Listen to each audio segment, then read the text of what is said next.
بسم اللہ الرحمن الرحیم، السلام علیکم۔ B B C 11 headlines news سے میں ہوں صبا منیر۔ ناظرین، آپ کو اپڈیٹ کریں تاندلیانوالہ سے، جہاں ہمارے نمائندہ خصوصی شہزاد اختر کے مطابق تاندلیانوالہ میں LHV اور دائیوں کی سرپرستی میں بڑے بڑے ہسپتال چلنے کا انکشاف، اور ڈپٹی ہیلتھ آفیسر تاندلیانوالہ خاموش تماشائی بنے رہے۔ آپ کو آگاہ کرے کہ تاندلیانوالہ میں غیر رجسٹرڈ کلینکس اور اسپتالوں کی بھرمار ہو گئی، جبکہ ڈپٹی ہیلتھ آفیسر کی طرف سے ضلعی انتظامیہ کو سب اچھا کی رپورٹ جاری کر دی گئی۔ آپ کو بتائیں کہ غریب لوگوں کی جانوں سے کھیلنے کا سلسلہ جاری ہے۔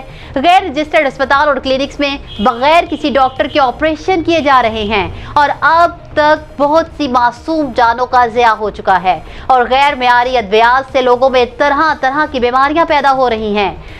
سیل شدہ اسپتالوں اور کلینکس کو بغیر اجازت کھول کر کام معمولات کے مطابق جاری ہے۔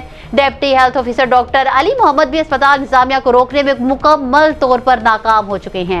علاقہ مکینوں نے ڈپٹی کمشنر فیصل آباد اور سیکریٹری ہیلتھ سے غیر رجسٹرڈ اسپتالوں کو مکمل طور پر ختم کرنے کا مطالبہ کیا ہے۔ نیوز اسٹوڈیو سے فی الوقت اتنا ہی۔ مزید تفصیلات اور اپڈیٹس کے لیے دیکھتے رہیے BBC 11 ہیڈ لائنز نیوز۔